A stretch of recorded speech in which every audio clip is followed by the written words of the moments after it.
General David Petraeus, thank you so much indeed for your time. It's a pleasure having you in Al-Majalla. Have fun, Siddiqui. Please allow me to start. I know that you are pressed for time. So you met the new Syrian president, Ahmed al-Shara, in September. It was quite extraordinary, to be honest, for me as an observer to witness the impossible happening, that you were fighting each other. Your troops were fighting him in Iraq long time ago. How do you process the paradox of two former enemies meeting in New York? Well, it was surreal and incredible for me as well, frankly. I'd watched the trajectory of his career to some degree once he became more prominent. And to be fair, he was not a particularly significant Al Qaeda in Iraq leader. He was a cell leader. He was detained the year before I returned to lead the surge in Iraq. But he was in detention for 5 years for planting explosives to kill our soldiers, clearly. And here, 15 some odd years later, 20 years later, he is the president, the interim president of Syria, having done something no one thought was possible, which was to overthrow the murderous regime of Bashar al-Assad, which had lasted, of course, if you include his father's time, for many, many decades. So again, I have sat down with former enemies before. You may recall that one feature of the surge in Iraq was reconciliation.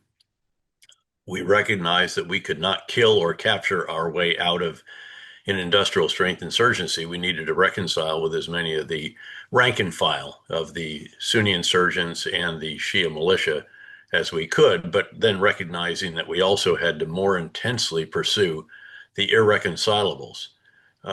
He might have been in the category of reconcilables when he was in Iraq, but of course he then went on to form the Nusra Front in Syria, which was really an Al Qaeda affiliate. He eventually broke away from that and formed Hayat Tahrir al-Sham, HTS, which was more of a political Islam movement. And I should note that at one point in time, some years back, I said, that's a movement that we probably could reconcile with if we were involved in this particular situation. So again, the idea of sitting down with someone who was fighting against forces I was privileged to lead, this is certainly not the first time we'd ever done that. In fact, I also accepted the surrender of the Minister of Defense of the Saddam Hussein regime when I was up in Mosul during the first year in Iraq. But nonetheless, it was still quite surreal. But what was very encouraging was frankly how impressive he was. I could see that he had presence. He was soft-spoken. He was thoughtful. He was measured. He was moderate in what he said.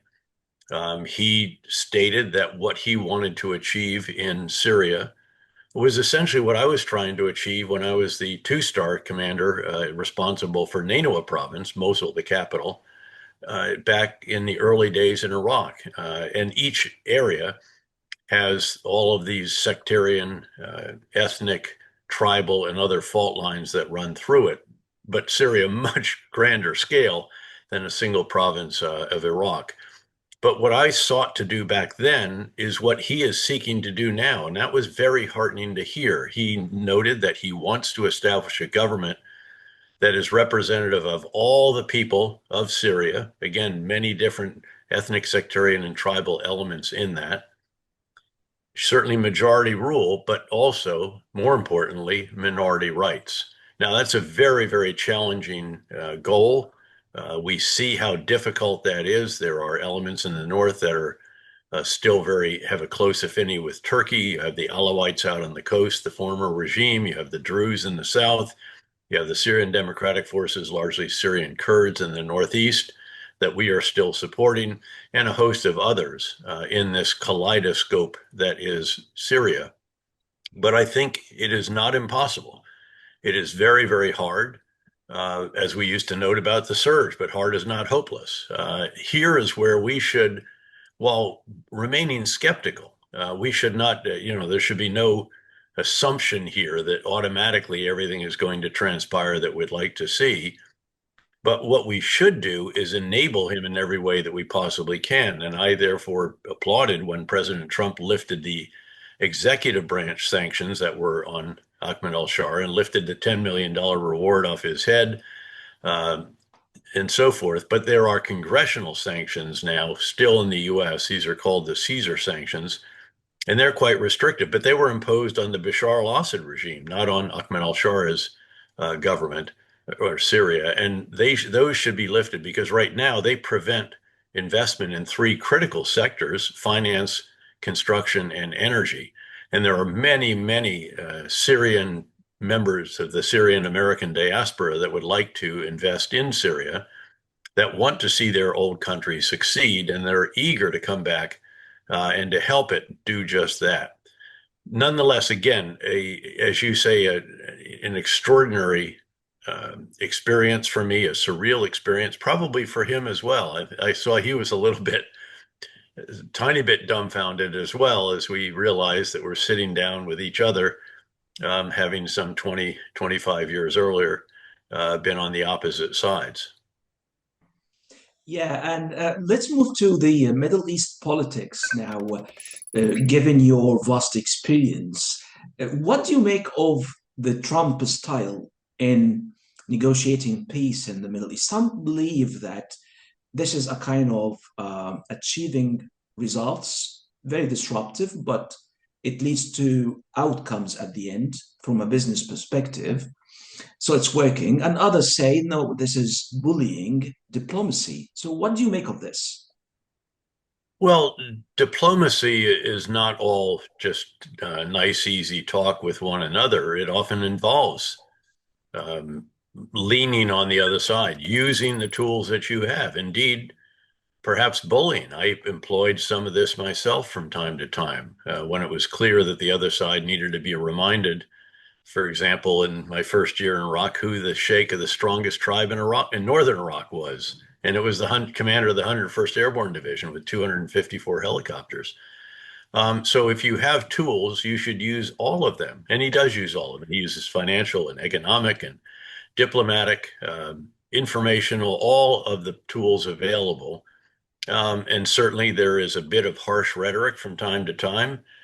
Sometimes that works. I think it did work with respect to Hamas and also, frankly, with respect to Prime Minister Netanyahu in achieving the agreement that led to the release of the final living Israeli hostages in Hamas hands, and some of those that are dead, still a number that are unaccounted for. And then in return, hundreds and hundreds of Palestinian detainees being freed as well.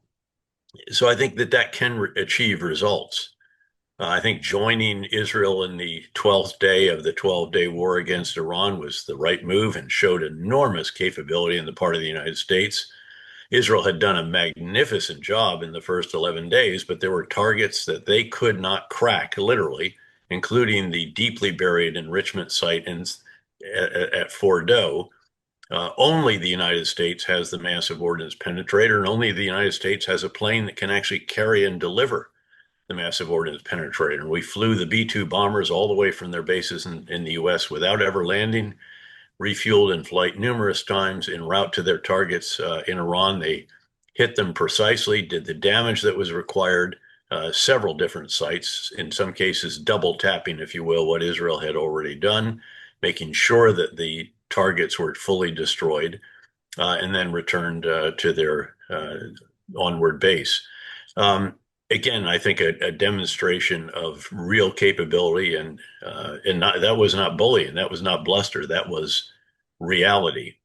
Again, sometimes this works, sometimes it doesn't work, and you have to find other tools. And we'll see what is necessary to achieve agreement on the next step in Gaza, which may prove to be much more challenging because it would require Hamas to essentially to give up its weapons, which I find a little bit unlikely that all of them will be willing to do. Yes, there's a possibility they could go to a third country, be given amnesty and so forth, but I'm not sure that the vast majority of them are going to agree to that. They want to retain a role and considerable influence in Gaza, I think, and it's going to be very difficult to persuade them that they should do what we want them to do rather than what they probably want to do.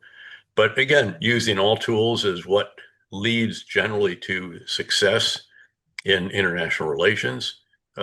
He's particularly good at what you described as bullying, and I think he would describe, and I would probably describe as an effective tool in the toolbox that comprises the various means of diplomacy.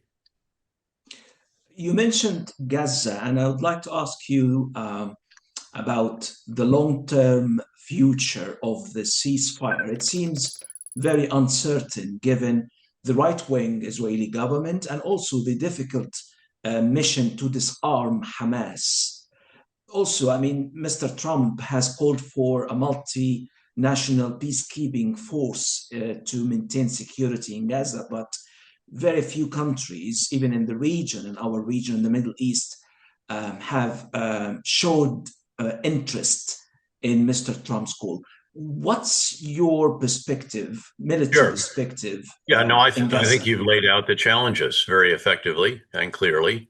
I don't think any Arab country will agree to send forces in to fight Hamas on behalf of Israel. That's how it would be seen. And many of them hate Hamas, but they're not going to go in and fight against Hamas. Keep in mind that Hamas is now a very, very substantial guerrilla and insurgent force. It is not what it was at the outset when it was organized in combat effective companies, battalions, brigades. Virtually all of its leaders, all of it, the equivalent of colonels and general officers, have been killed. Some in these jobs, multiple holders of these jobs. Nonetheless, they're still roughly the same size that they were at the outset because there's no shortage of angry young men who are unemployed, full of grievance and willing to take up an AK-47 for the cause for a very modest amount of money. So this is going to be challenging. I don't think other countries either will come in at the very least, unless there's some kind of UN Security Council mandate, which would bring in other elements as well. There have reportedly been conversations in Azerbaijan, perhaps some in Pakistan. Again, I think that when they realize that their soldiers might be killed fighting for Israel against Hamas, that they're unlikely to contribute. I've been the commander of a multinational peacekeeping force. I was the chief of operations for the UN force in Haiti, and I had roles in many other multinational forces in Bosnia and Iraq and Afghanistan and so forth. Given that experience, I just think it unlikely that there are going to be hands going up who want to go in and do what. Keep in mind that Israel has, again, destroyed the combat effectiveness of the organized units. They've killed the leaders and all the rest of this, destroyed a lot of their infrastructure. But Hamas is still a very formidable force. And they've now become guerrillas and insurgents rather than, again, organized companies, battalions, and brigades. And they still have probably 2/3 of the underground infrastructure to which they can retreat at any time that that's necessary when Israel mounts an offensive. Look, I thought Israel did incredibly well against Hezbollah in Lebanon. The pager operation, the supply chain where all the pagers blew up and took out thousands of the senior leaders. So they just didn't decapitate Hezbollah. They decimated the leadership. The next day, the walkie-talkies blew up. They had no command control communications.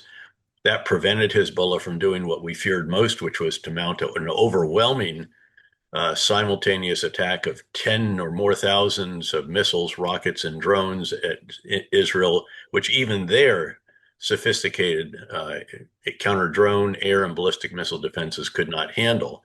So that was no longer a threat, and the Israeli Air Force just took them apart with limited operations on the ground to complement that. And the dynamics in Lebanon have totally changed now that after a year of wrangling, they have a president, they have other key leaders in position, and it has transformed the situation in Lebanon. That plus the operations against Iran and Russia's preoccupation with Ukraine meant that none of those three could come to the rescue of Bashar al-Assad when Ahmed al-Shara's force liberated Aleppo and then turned south to Hamas, to Hama and Homs, and took the road to Damascus, at which time Bashar al-Assad fled.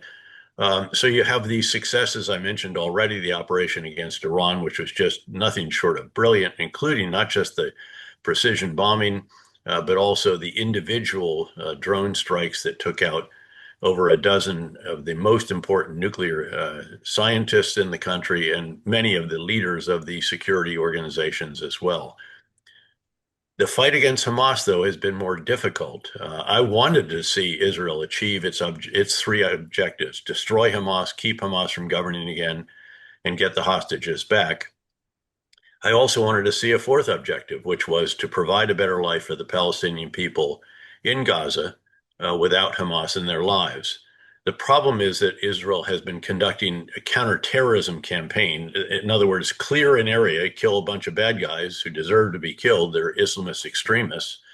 But then they withdraw. And every time you withdraw, Hamas can reconstitute. Again, not as effective as they were before, not the same capabilities, not the same weapons and all the rest of that they had at the outset, but still quite effective guerrillas and insurgents and capable of continuing to kill members of the Israeli Defense Forces. I've discussed many times with Israeli leaders, including the former Minister of Defense, Yoav Gallant, and others, and publicly suggested that they conduct a counterinsurgency campaign, which is what we did during the surge in Iraq, where you hold an area, rebuild it, and then gradually transition it to other forces. That would involve, say, start in the north, come a kilometer down, east-west wall, 3 north-south walls. You have 4 gated communities, you call them. You clear every building, floor, room, cellar, and plug every tunnel entrance. You now have security, and you can maintain security because the bad guys can't get through as long as you've found all the tunnel entrances and have a good entry control point. And then you have biometric ID cards to allow people to come back who live in that area, get into better shelter near the homes largely damaged and destroyed, and you gradually rebuild and restore basic services and provide additional humanitarian assistance. You can do all that, and you can use contractors as well because you now have security. If you don't have security, none of that is possible. And that is the challenge in Gaza right now. By the way, then you just keep doing it again and again and again. Yes, Gaza City, 1 million people, you have to slice that up into various gated communities. But this is what we did when we were ultimately successful during the surge and driving down violence by nearly 90% using gated communities. We built walls and sheltered populations and separated the enemy from the people, whether it was al-Qaeda in Iraq, the Sunni insurgents, or the Shia militia supported by Iran. That's the only way that you can achieve security and then achieve lasting results. And right now there is not security. And that's what makes this so challenging to force Hamas to give up their weapons. Now you can, again, do enormous damage to Hamas and further damage to Gaza.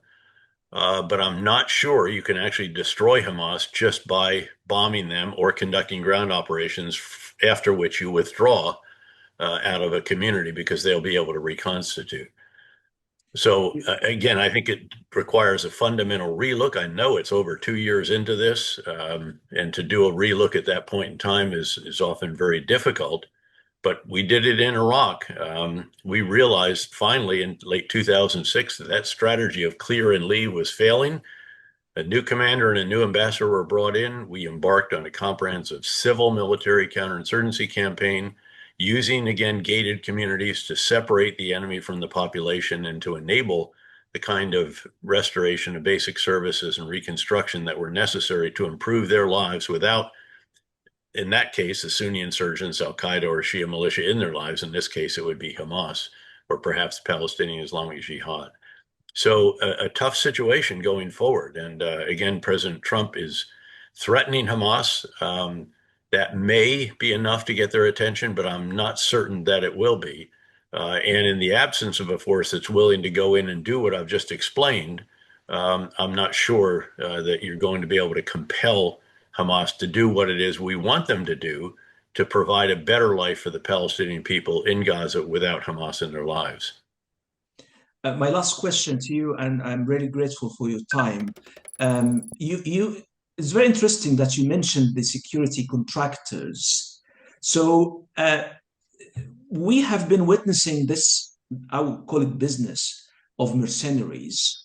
From a long time ago, even in Iraq, we witnessed the security contractors, thousands of security contractors. We are witnessing the security contractors or the mercenaries in Ukraine.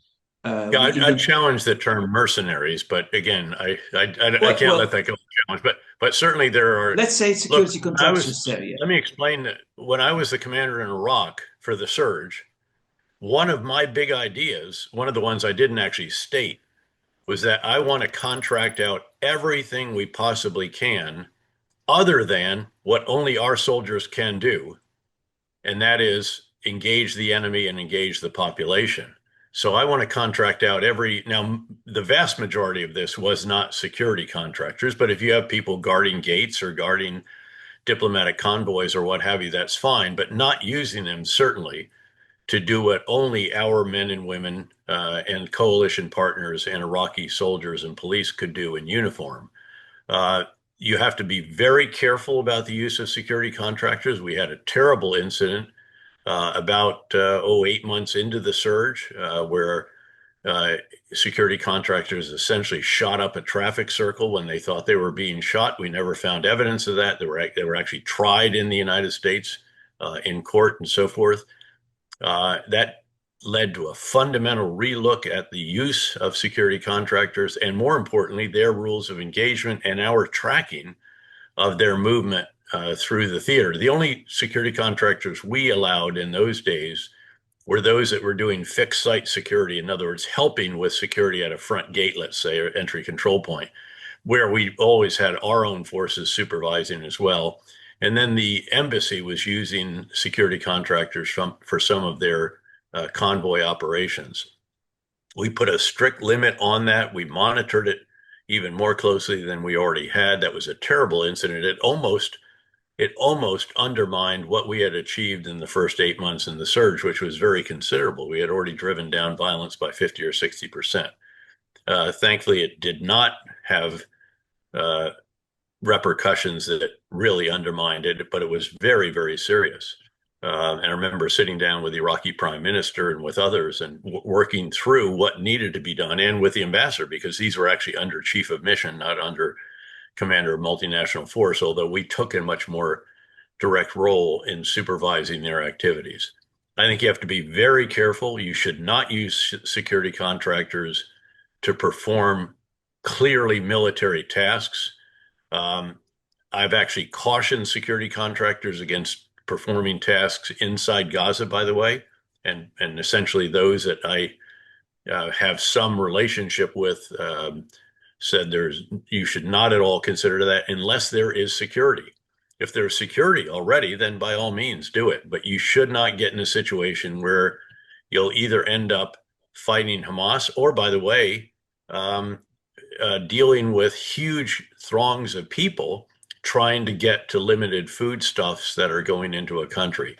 So I think it's wise to be very clear about what you want security contractors to do. And at most, it should be convoy escort or something like that. We had to do that in Afghanistan because everything had to be escorted, not just against the Taliban, but there were criminals and others as well. Very different setting in that country. But at the end of the day, you don't want contractors being used for explicitly military tasks, such as killing or capturing bad guys.